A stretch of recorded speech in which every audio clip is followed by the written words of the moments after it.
একটি ছোট্ট বনের মাঝে প্যাঁচা দাদু থাকত।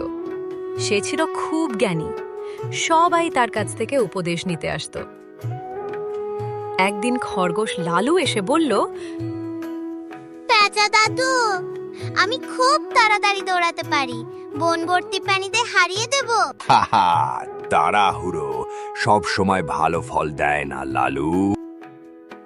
আমি তো ধীরে চলি, তবুও পৌঁছে যাই ঠিক জায়গায়। তুমি ধীরে চালো, তাতে কি হয়?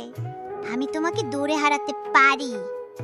তাহলে একটা দৌড় প্রতিযোগিতা হোক। পরদিন দৌড় শুরু হলো। খরগোশ লালু খুব তাড়াতাড়ি ছুটতে লাগলো। মাঝপথে সে ভাবল, এই কচ্ছপ তো অনেক পেছনে, একটু ঘুমিয়ে নি। এদিকে কচ্ছপ ধীরে ধীরে এগিয়ে চলল। খরগোশ ঘুমিয়ে পড়েছিল।